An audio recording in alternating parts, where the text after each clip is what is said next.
Hi friends, welcome back to real stories by Shweta Kapoor. और आज मैं आपके लिए लाई हूँ एक बहुत ही शॉकिंग सा केस।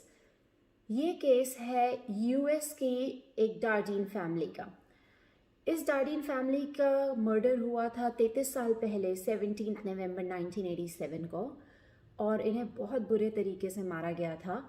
तो आज हम उनके बारे में बात करेंगे। ऑन पेपर्स लीगली ये केस सॉल्व नहीं हुआ, पर इसके ऐसे बहुत से पहलू हैं जो आप जानेंगे तो आपको पता लगेगा कि शायद इसका रिजल्ट निकल सकता था।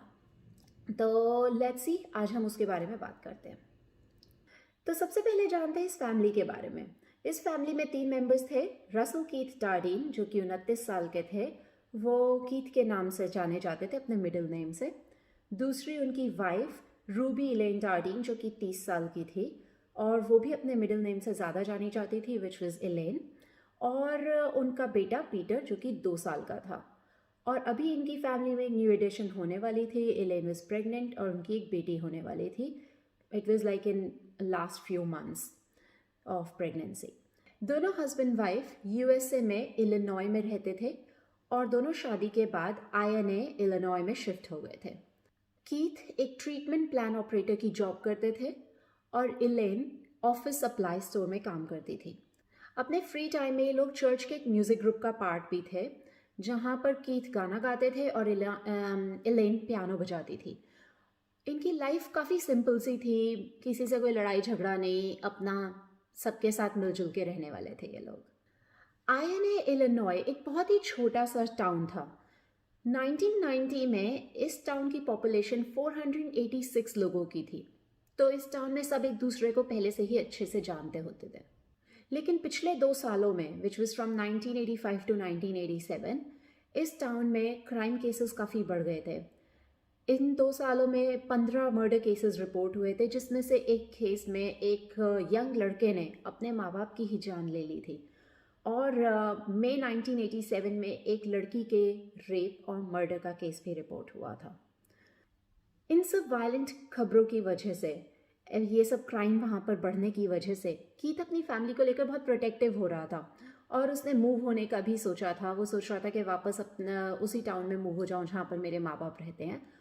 उसने अपनी माँ से इस बारे में बात भी करी थी कि हम मूव होना चाहते हैं। तो अब बात करते हैं 18 नवंबर 1987 की। ये वो दिन था जब कीथ अपने काम पर नहीं पहुंचा था, और यूजुअली वो लेट नहीं होता था। वो सुपरवाइज़र से छुट्टी लेता था, फ़ोन करके उसको बोलता था कि मुझे छुट्टी चाहिए या लेट हो रहा हूँ और समथिंग।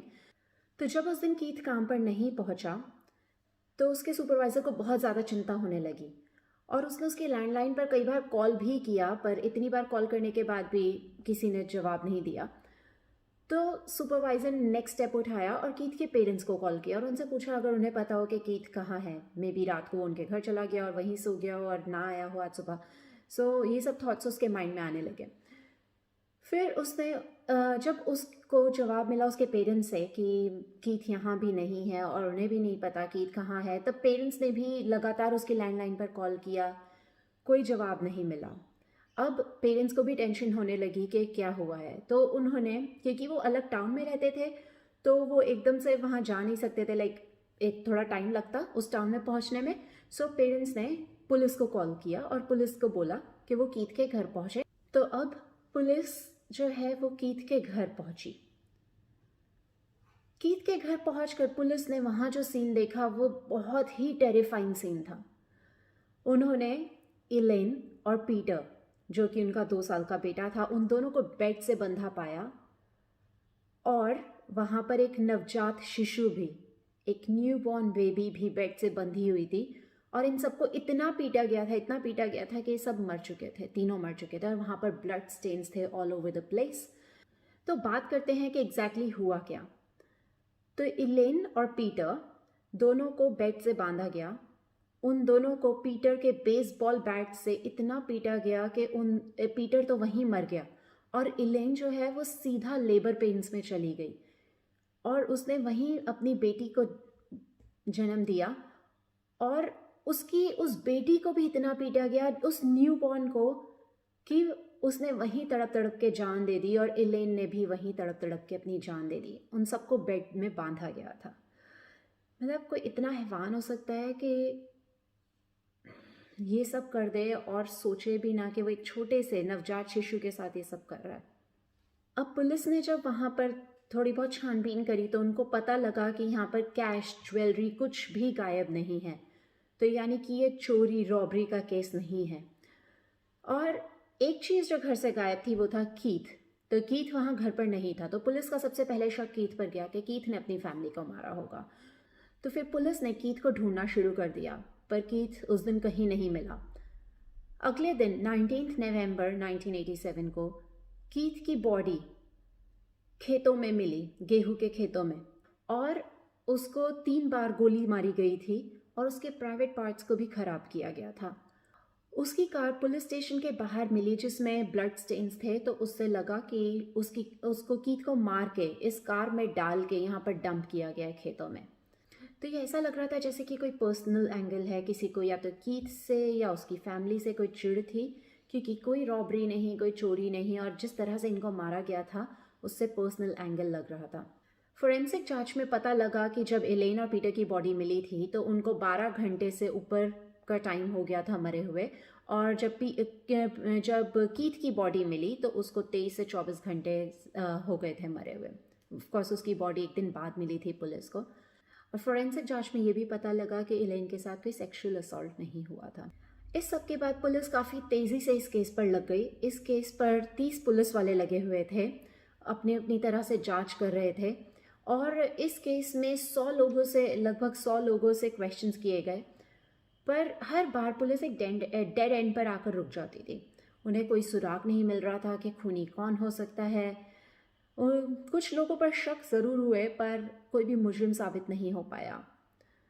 पुलिस इन्वेस्टिगेशन में कुछ चीज़ें सामने आई, जैसे कि फोर्स एंट्री के कोई निशान नहीं थे, पीछे का दरवाज़ा खुला हुआ था, घर में कोई चोरी नहीं हुई थी, जिस रूम में पीटर और एलेन बंधे हुए थे वहाँ से खून साफ किया गया था ज़मीन से। तो काफ़ी कंफ्यूजिंग सा केस था, समझ में नहीं आ रहा था कि क्या हुआ होगा और किसने किया होगा और किस लिए किया होगा। मोटिव भी नहीं समझ में आ रहा था पुलिस को। इस सब के बाद इस टाउन में इतनी दहशत फैल गई कि लोगों ने अपने बच्चों को अकेले स्कूल भेजना छोड़ दिया, अननेसेसरी घर से बाहर निकलना भी बंद कर दिया। जैसा कि मैंने कहा, ये सब ऐसा लग रहा था कि किसी पर्सनल इमोशन की वजह से हुआ, तो पुलिस ने एक्स्ट्रा मैरिटल अफेयर का एंगल भी जांचा, पर उनको ऐसा कुछ नहीं मिला कि कीथ या एलेन किसी का भी कोई एक्स्ट्रा मैरिटल अफेयर हो। अब आते हैं मेन सस्पेक्ट टॉमी लिन सेल्स पर। टॉमी लिन सेल्स एक अमेरिकन सीरियल किलर था। इसका बर्थ 28 जून 1964 को हुआ था कैलिफोर्निया में, और इसकी डेथ हुई थी 3 अप्रैल 2014 को। तो टॉमी को अरेस्ट किया गया था किसी और मर्डर के लिए, पर अरेस्ट होने के बाद धीरे धीरे टॉमी ने अपने किए हुए और मर्डर्स भी पुलिस को बताने शुरू किए। उसने धीरे धीरे 17 मर्डर्स एक्सेप्ट किए, और उन 17 मर्डर्स में से एक मर्डर डार्डीन फैमिली का भी था। तो उसने एक्सेप्ट किया कि उसने डार्डीन फैमिली को मारा। अपने कन्फेशन में उसने बताया कि उसे भूलने की बीमारी है और उसे एग्जैक्ट चीज़ें याद नहीं है कि कैसे उसने डार्डीन फैमिली को मारा।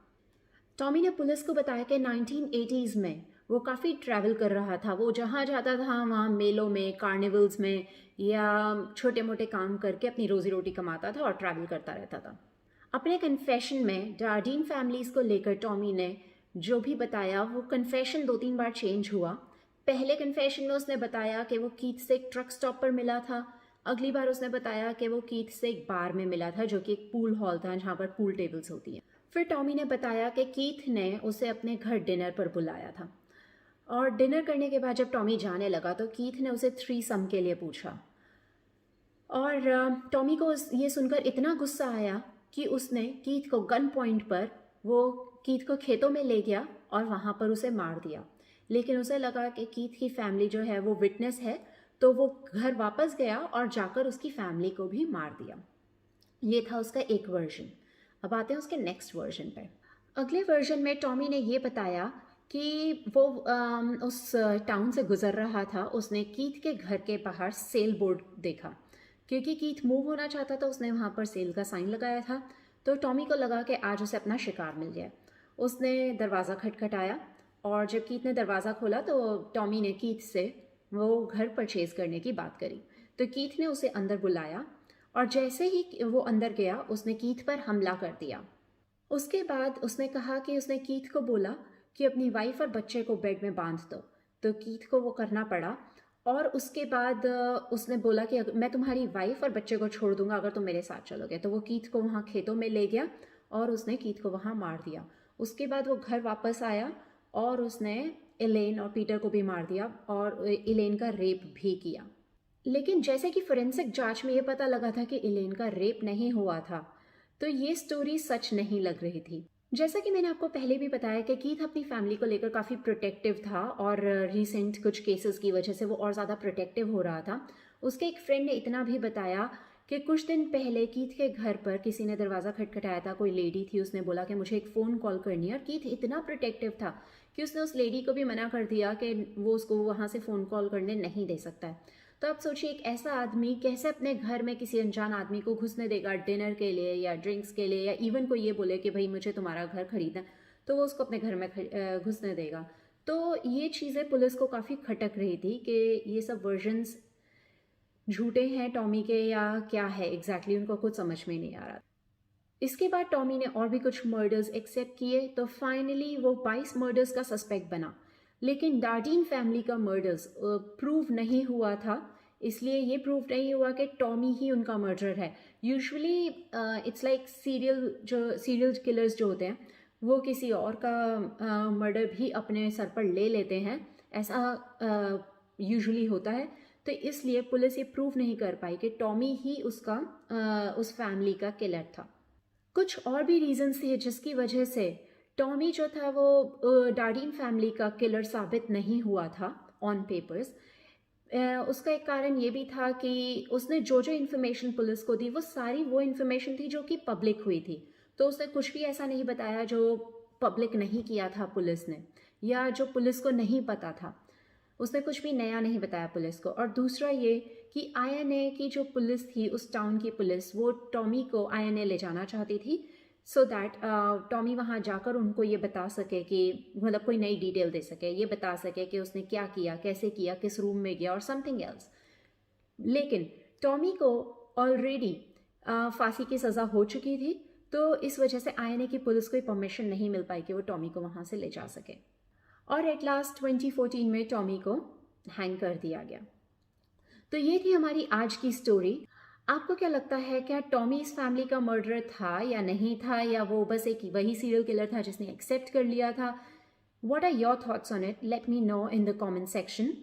और आपको लगता है कि मतलब कोई इतना हैवान हो सकता है कि एक बच्चे को मार दे इतने बुरे तरीके से? Let me know as well. और अगर ये वीडियो पसंद आई हो तो प्लीज़ लाइक करें, शेयर करें and subscribe to my channel and keep watching for more cases. Thank you. Bye-bye.